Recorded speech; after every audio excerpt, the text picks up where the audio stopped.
Makanya saya syukur sama Anda jadi nabi dan tidak akan jadi nabi. Nah, inteleknya itu. Jadi ini penting saya utarakan karena sekarang itu agama mau dicerdasin, ngajinya agak gelem tapi mau kritis. Itu bahaya betul. Makanya innama ahlakal ladzina min qablikum kasratu masa ilim, karena banyak pertanyaan. Iya bahaya betul. Masa Allah dievaluasi? Apa? Makanya saya termasuk gak senang ketika ada sholat gini peregangan apa pernapasan terus kalau sujud apa saya tidak senang. Sehingga senang saya gini nanti sholat lama-lama fungsinya kayak senam yoga. Gini saja, semua yang diperintahkan Allah pasti ada hikmahnya, saya yakin ada hikmah. Tapi tidak usah hikmah ini jadi tujuan. Kalau nanti jadi tujuan, terus orang bilang gini, itu sholat terus sakit, yang nggak sholat sehat, habis kamu. Ya kan? Tapi kalau ada orang tahu hikmahnya gini untuk apa, narik nafas atau apa yang gini, ya monggo lah sauni-unimu, ya nggak apa-apa lah seperti itu.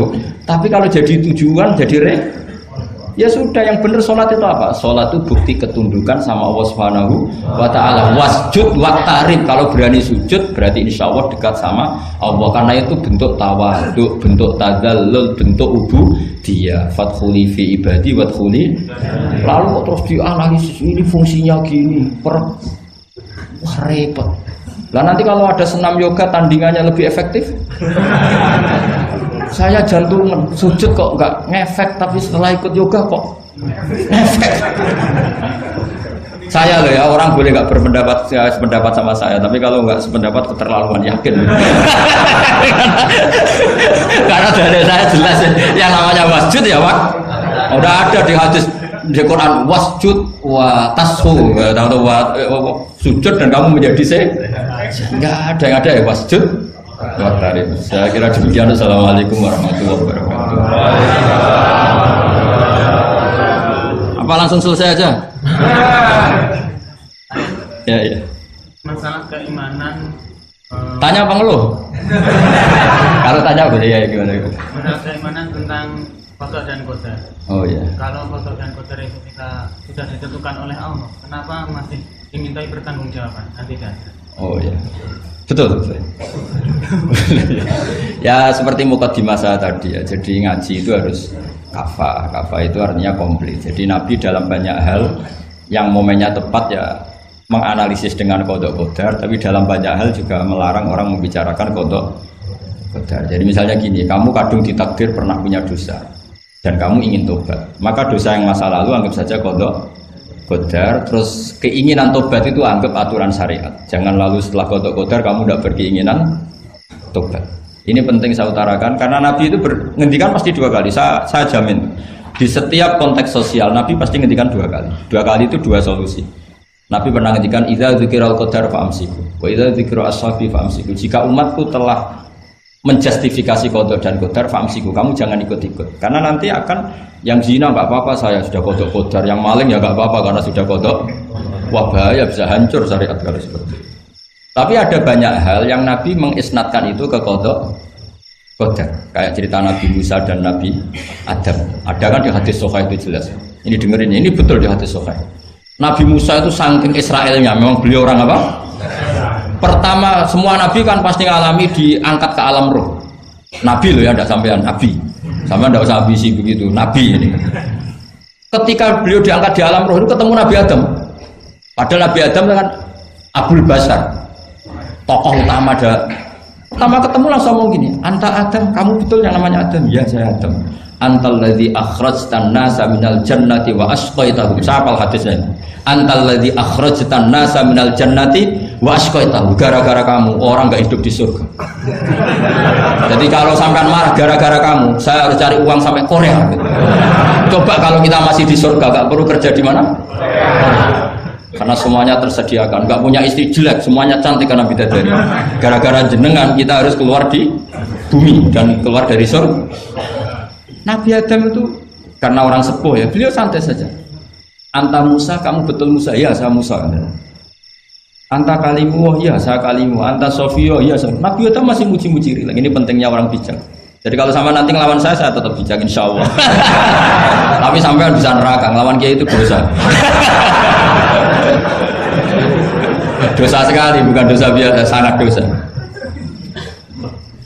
Nabi Adam masih anta sofi wa anta kalimu.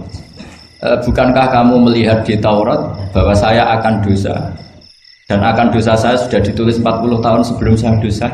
Iya ya Musa. Iya ya Nabi Adam, ya betul gitu. Berarti kamu mengkritik saya atalumunani fi amrin qad qadahu. Kamu mengkritik saya, menyalahkan saya dengan sesuatu yang sudah digodok-godok oleh Allah sebelum saya lakukan. Jadi sudah ditulis sama Allah 40 tahun sebelum saya salah sudah ditulis skenario-nya nanti Adam akan salah terus keluar dari surga. Memang dari awal Allah skenario-nya seperti itu. Itu ibarat istri kamu sudah tahu ini kalau miskin setia, kalau sudah kaya nanti pola, itu sudah tahu. Tapi anehnya istri kamu ketika nyata pola kok tidak siap, padahal sebetulnya sudah tahu gitu ya kan. Makanya saya kalau ngaji di mana-mana bilang kelirunya orang Indonesia itu satu, kalau ilmunya terbukti itu tersiksa, itu kelirunya orang ini. Semua cowok tahu nggak, semua lelaki tahu nggak, kalau nggak pernah nafakoi diomelin, tahu nggak? Tahu. Tapi ketika itu nyata nggak siap. Harusnya ketika nyata diomelin, alhamdulillah ilmu saya benar termulia. Tapi istri kamu juga gitu. Biasanya wong lanang duwe akeh pola. Terus denger sampean mulai cinta orang lain. Harusnya kan alhamdulillah ilmu saya benar kan. Artinya gini, manusia saja bisa memprediksi. Kan nggak mungkin kita nyifati Allah. Allah nggak tahu Nabi Adam salah sebelum nyata-nyata salah. Tentu itu tidak mungkin. Nah maknanya kodok kodar kira-kira gitu. Allah itu tahu apa yang akan terjadi. Tapi tetap saja ini nggak boleh dipakai justifikasi untuk maksiat. Makanya jelas aturan Quran, saya mohon kamu nggak boleh salah. Ini nanti saya baca. Saya hafal tapi ini biar tamu ayatnya.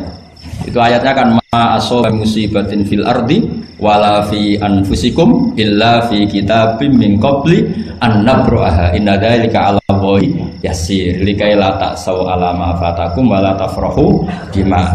Jadi apa yang mengenai kamu di bumi maupun ada pada diri kamu, anggap saja itu yakini saja sebagai qada qadar supaya kamu tidak putus asa apa yang sudah terlewatkan dan tidak bangga dengan apa yang kamu sudah.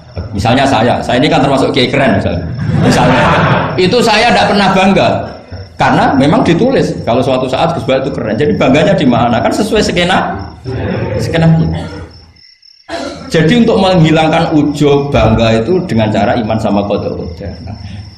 Terus likaila tak soal wafatakum, kamu tidak perlu putus asa dengan apa yang sudah kelewat. Misalnya masa lalu kamu ya tadi diusir istri, suami, macam-macam lah, utangnya banyak, wes sudah bangkit saja, sudah takdir.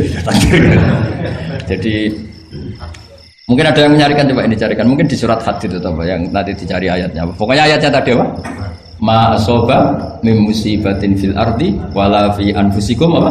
Illa fi kitabim min qabli an nabraha inna dzalika 'ala Allahi yasir likaila taksau 'ala ma fatakum wala tafrahu bima atar. Jadi kodok kodar ditulis supaya kamu tidak putus asa menyesali apa yang sudah kelewat dan bangga umur terhadap apa yang kamu dapat.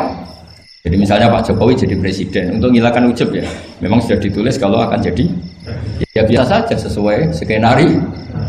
Nah, ya sama seperti sampean suatu saat tua terus untungmu coplok terus dredeg kepleset tiga, soalnya harus senang saja. Zaman kamu muda juga sudah tahu kalau nanti akan seperti itu gitu. Jadi kalau itu terjadi ya sudah memang akan seperti itu.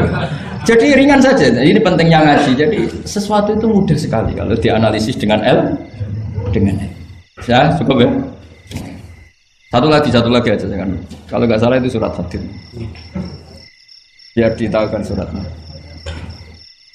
Diumumkan siapa? Surat apa? Hadid itu. Hadid 22. Hadid 22 ya. Hadid 22. Berdiri aja nggak apa-apa. Oh enggak. Oh ya nggak apa-apa gimana? Assalamualaikum warahmatullahi wabarakatuh. Waalaikumsalam warahmatullahi wabarakatuh. Saya buat kehormatan sama Kiai. Ya. Sebenarnya saya baru kenal Kiai itu 3 minggu yang lalu lewat YouTube. Ya. Ada yang kirim di FB saya, walaupun dengan komentar yang agak mirip lah. Iya. Kalau nggak salah waktu itu Pak Kiai membahas masalah perang Handar. Iya. yang mengatakan bahwa Nabi itu waktu itu santai saja, tidak tahu apa-apa, tapi ada Salman yang menyampaikan ini, terus komentarnya netizen tapi pertanyaan saya itu bukan itu Pak. Iya gimana? Pertanyaan saya itu saya tertarik kenapa cara pasang sokoknya itu ada rambut di. Iya.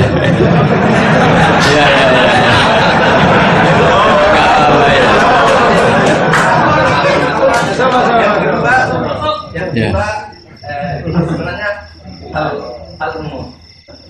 Saya bukan ahli Al-Quran, tapi ada ayat yang mengatakan bahwa sampaikanlah dari aku meskipun satu ayat itu walaupun enggak. Itu cuma satu ayat dari aku balihu anni walau ayat. Yang itu menurut saya menjadi dengan dunia medsos saat ini orang yang betul-betul mungkin bukan cuma sekedar satu ayat, cuma satu kata itu di broadcast yang mungkin memacu perdebatan. Makanya ini begini, namanya siapa? Sulaiman. Begini aja, ini saya jawab. Tapi ini ringan, sama relax saja santai. Jadi memang tradisi ulama sama masyarakat itu beda. Jadi kalau Nabi dikatakan tidak tahu dalam konteks tertentu itu malah madh. Madh itu memuji. Karena tadi syaratnya Nabi harus ummi. Ummi itu kan keibu-ibuan. Jadi kalau Nabi tahu itu nanti seakan-akan dia itu dikawal oleh ilmunya, padahal Nabi itu dikawal oleh nubuah. Ini bedanya Nabi sama ndak. Jadi Nabi di Quran itu biasa ada kata makun tatadri mal kitabu walal iman. Terjemahnya kan kamu tidak tahu. Kanjeng Nabi biasa didhawuhi Allah makun tatadri mal kitabu walal iman. Kamu itu tidak tahu apa itu kitab. Tapi itu sifat madh. Sifat apa? Madh. Madh itu memuji. Kenapa itu jadi pujian? Karena Nabi kalau sudah tahu urusan sesuatu nanti jadi ilmu tandingan menandingi wahyu. Lah mungkin netizen nyuwun sewu bukannya ngeritik, bukannya apa. Mungkin nggak paham tradisi ulama itu. Jadi kalau ulama bilang Nabi itu tidak tahu itu bukan sifat dzam tapi sifat madh memuji. Di Quran banyak kalimat makun tatadri mal kitabu walal iman. Makanya Nabi ketika disuruh baca Iqra ya Muhammad, jawabnya gimana? Saya tidak bisa baca, tapi bukan sifat buruk, justru bagus. Kalau Nabi bisa baca, ilmunya nanti dikira beliau belajar dari buku-buku dan itu dia jadi Nabi. Wah itu memang bacanya banyak. Clear ya ini ya, supaya nggak salah paham. Jadi dikatakan tidak tahu kalau Nabi itu bagus, madh. Nggak bisa baca juga madh, sifat pujian. Kalau kamu udah bisa baca buruk sekali. Itu jelas. Ya kan, tahu semua kan ketika Nabi disuruh baca bilang apa? Saya tidak bisa baca, tapi itu bagus. Karena semuanya biar karena wah. Ya, soal gaya peci saya ini Islam khas ya, khas ini. Nah, yang ini yang penting, yang pertanyaan sampean terakhir bali wa ani walau aja. Memang ini semenjak dunia medsos memang dengan tanda kutip agak kecelakaan, mengutip kutipan tokoh atau apa hanya sepotong-potong itu bahaya. Bahayanya begini, itu bukan hanya karena yang ngendikan tokoh. Meskipun Quran kalau wakafnya salah itu ya bahaya. Coba misalnya begini, ada orang wakaf di depan orang yang paham bahasa Arab. Inna Allaha la yastahi, terus wakaf ya Pak. Terjemahnya gimana? Allah tidak punya rasa malu. Sehingga di ilmu Quran itu diaturkan ada wakaf yang haram, yaitu wakaf yang rusak makna. Harus diteruskan innallaha la yastahi ayyadriba mathalam ma ba'u. Allah tidak malu bikin perumpamaan sekecil apapun makhluk itu. Misalnya buat perumpamaan dengan nyamuk. Coba kalau bacanya satu ayat terpotong. Innallaha la yastahi, Allah tidak malu. Bayangkan didengar orang yang paham bahasa Arab. Jadi problem kita adalah kadang ngutip ya gitu. Jadi apa ya tadi belum mendengarin kompletnya ngaji. Jadi kalau ada ulama bilang Nabi tidak tahu itu sebenarnya madh itu ngelem karena memang begitu. Makanya Allah bilang apa? Ma kunta tadri mal kitabu walal iman. Muhammad kamu tidak tahu apa yang maknanya kitab, maknanya iman. Tapi nggak tahu ini untuk Nabi kelebihan karena kalau Nabi tahu dulu berarti ilmunya sebagian diserap dari Taurat dan Injil, dari yang macam-macam. Makanya dulu orang kafir kalau ngeritik Nabi kan walaqad na'lamu annahu yaquluna innama yu'allimuhu basar. Muhammad pinter macam pernah belajar. Terus Allah menjawab, Muhammad itu nggak pernah belajar, bahkan baca saja tidak. Jadi kalau Nabi dikatakan nggak bisa baca, nggak tahu itu madhab. Saya ulang lagi, untuk Nabi itu madhab. Sehingga semua yang dilakukan Nabi, in huwa illa wahyun yuha, semua hanya berdasar wahyu. Ini bedanya Nabi dengan selain Nabi. Makanya Nabi itu nggak pernah baca, nggak boleh memang. Karena tadi pasti ini jadi ilmu tandingan. Itu bahaya kalau untuk Nabi, supaya semuanya orisinal dari Allah. Nabi itu sama Allah dikosongkan, semuanya kosong. Semuanya dari ilmu yang diwahyukan oleh Allah Subhanahu wa Ta'ala, jelasnya. Jadi baliwani walau ayat itu saya mohon, maksudnya itu ayat itu bukan ayat satu Quran potongan, enggak. Ayat yang muhkamah, yang utuh. Tapi kalau satu potongan ya enggak boleh. Tadi misalnya dipotong apa, inna woha layak tadi kan kayak. Makanya di bab ilmu tajwid kan diterangkan wa ba'da tajwidika lil hurufi la budda mim ma'rifatil wuqufi. Setelah kamu tahu tajwid, ikhfa, idhar, idgham, kamu harus mengenal ilmu waqaf. Karena sekali salah waqaf itu ya gitu Mas Leman ya. Assalamualaikum warahmatullahi wabarakatuh.